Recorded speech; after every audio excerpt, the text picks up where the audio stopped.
Thank you, Rabbi Lerner. It's my pleasure to be here, and Mash and I really have enjoyed coming to Emunah. We don't have to get into a car, we don't have to drive to Lexington, but just by click of a button before Shabbat, we can be with this wonderful community. And we've enjoyed not only, of course, being with our nephew, Rabbi Lerner, also Rabbi Clean Perkins, and Mazel Tov to her.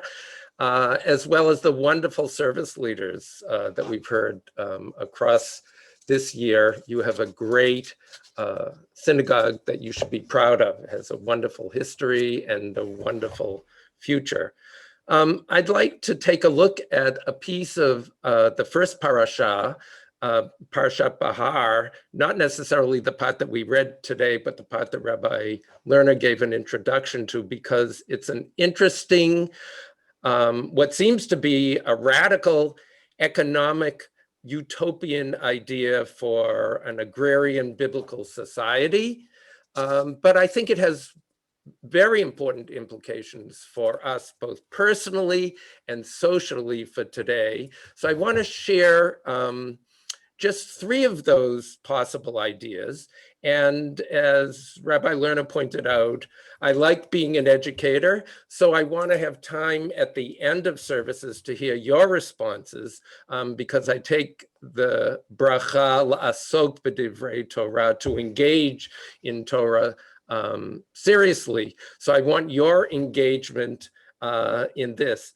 But first, let me just give you a background. I know many of you are familiar with that, about what we read about these two important institutions called the Shabbaton, the sabbatical year, which later on is, or elsewhere is called also Shemitah, and the Jubilee year, the 50th year, which has come into our vocabulary as a Jubilee year. And I should point out that many of you may not know that 5782, starting on Rosh Hashanah, is another Shemitah sabbatical year in the Jewish calendar. If you divide 5782, if I was accurate, by 7, it's divisible by 7. So you're going to hear a lot about it. And this congregation is going to be ready to engage in all of those emails and publicity that's going to be coming out, I'm sure, in the next few months in the Jewish year about the upcoming sabbatical.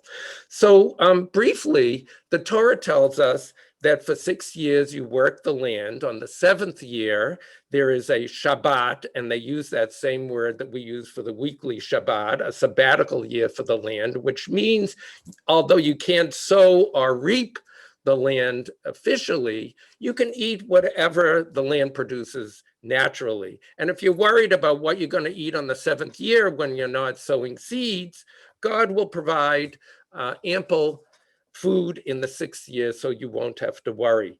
And then the Torah turns to a 7-year cycle. It's interesting, it's very parallel to what was read last week, the 7-year cycle the 7-week cycle that we're in coming up to Shavuot is paralleled by the 7-year cycle of Shmitot, of the sabbatical years.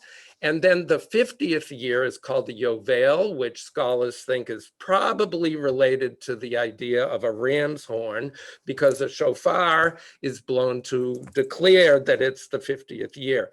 And then we have that famous line from the Liberty Bell, proclaim liberty throughout the land to all of its inhabitants. But of course, modern scholars say the word that was translated as liberty, dror, really means a release. Ukratem dror ba'aretz l'chol yoshveha. That release means that everyone in this economic system that's being pictured here returns to their original land. The tribes get back their original holdings, individual families get back to their original land, ish el achuzato, each person to his original holding.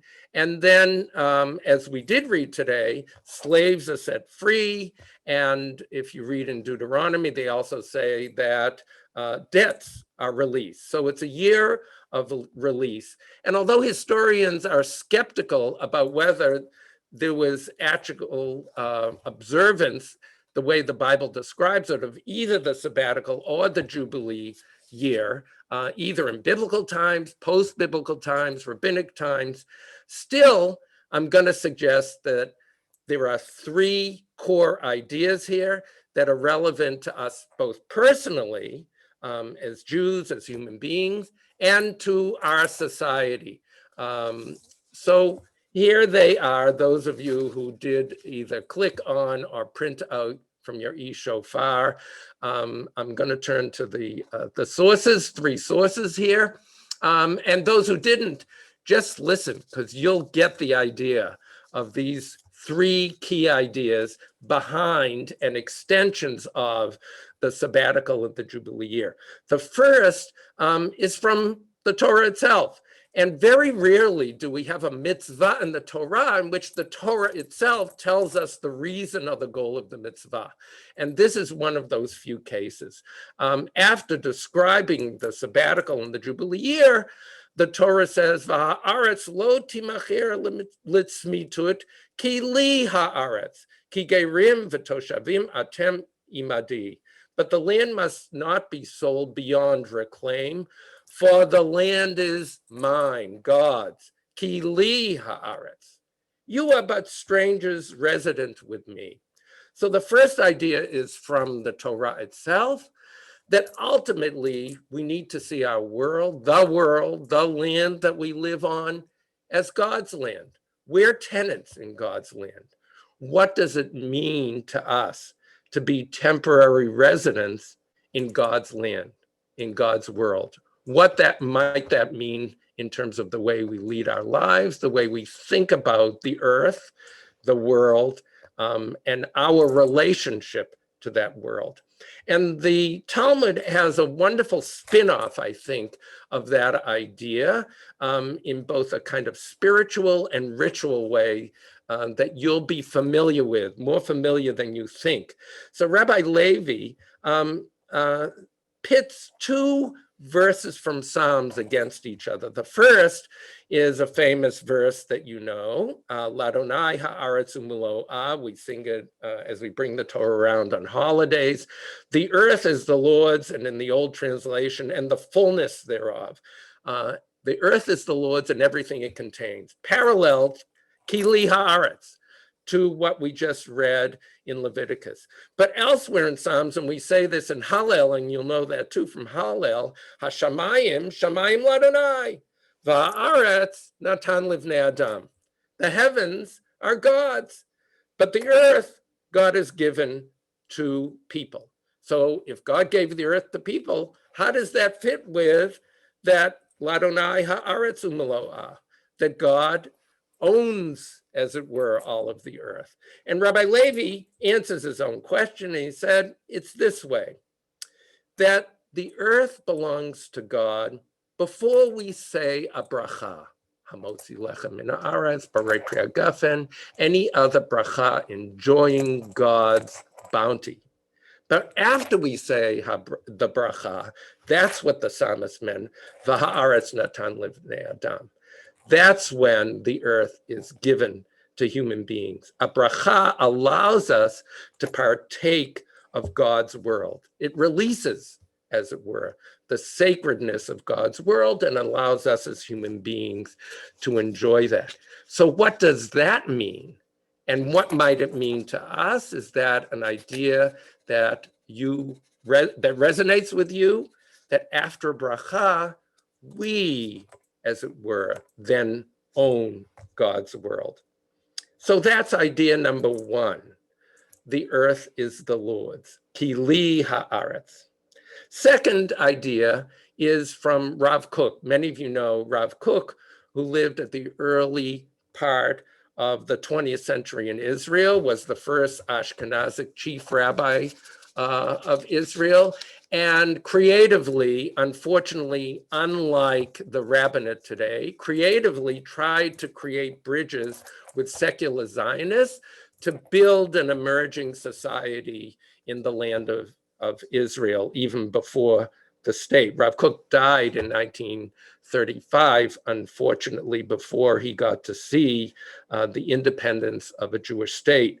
But he was interested not so much in the economic implications of this national institution of sabbatical and jubilee, but in the spiritual implications. And as a mystic, he says the following in a book he wrote about the sabbatical years called Shabbat Haaretz. He says, just as the individual recovers from the bustle of everyday affairs every weekly Shabbat, so too the nation as a whole recovers on the sabbatical year. What does that mean? The nation has a special need of expressing from time to time the revelation of its own divine light at its full brightness.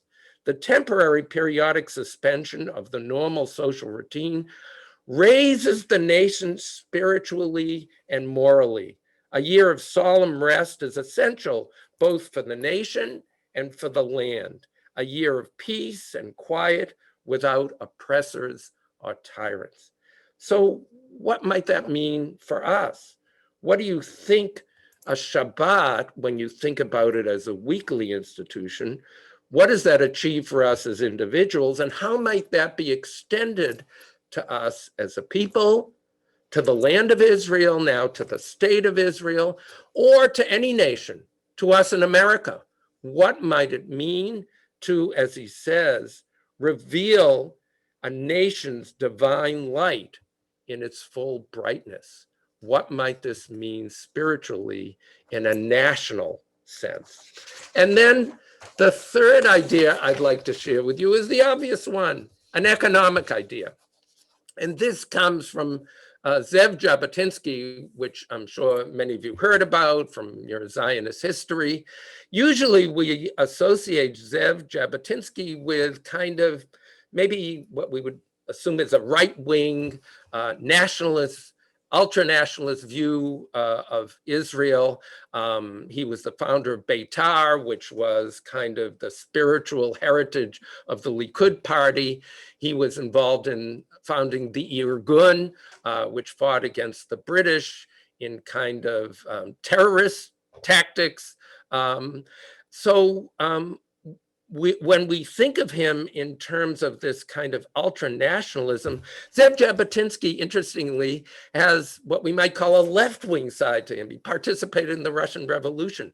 So he says the following, which I found, by the way, on a source that I'm going to recommend to you, Chazon, which is the Jewish organization, or one of the Jewish organizations for Jewish ecology. You can just click on Chazon. They have a wonderful Shemitah resource book. And I found this, and Zev Jabotinsky says this: the Shemitah and Jubilee idea is not dissimilar to the socialist order, for it aims that society should periodically institute a great fundamental social revolution, that it should equalize all classes, that it should take from the wealthy and give to the destitute. There is, however, one real difference. The sabbatical jubilee idea infers that after such a revolution, every person is free to start anew his social battle, free again to aspire, to utilize his energies and talents according to his desire. So Zev Jabotinsky says it's a kind of social revolution. And my question to you is, in a modern sense, how can we create a society where there are not such gaps between rich and poor, the way we certainly have here in the United States, and where wealth is not concentrated in 1% of the population? What might that mean in a practical sense, in an ideal sense?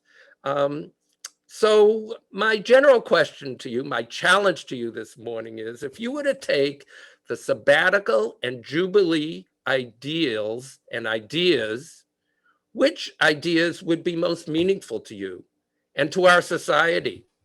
And how might you put those ideas into practice, both in your own personal lives and maybe into our society here in America, in Israel, the three ideas again.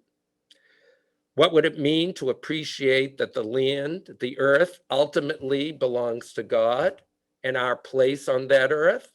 Do you like the idea that a bracha allows us to partake of God's world?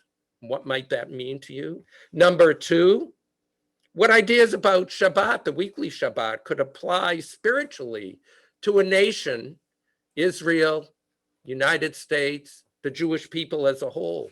What would it mean to have this kind of spiritual revival periodically? And number three, the economic challenge that is really meant to be an economic utopia, revolutionary ideas, Zev Jabotinsky says. What do you think of the idea of equalizing the economic classes? How would you do that? How would it make us free as individuals again? The Torah challenges us to think about these questions, these three ideas behind the sabbatical and the Jubilee. And I want to hear your ideas after services. So be ready for the next sabbatical Shemitah year in 5782 by thinking about the ideas underlying today's Torah portion. Shabbat Shalom. Shabbat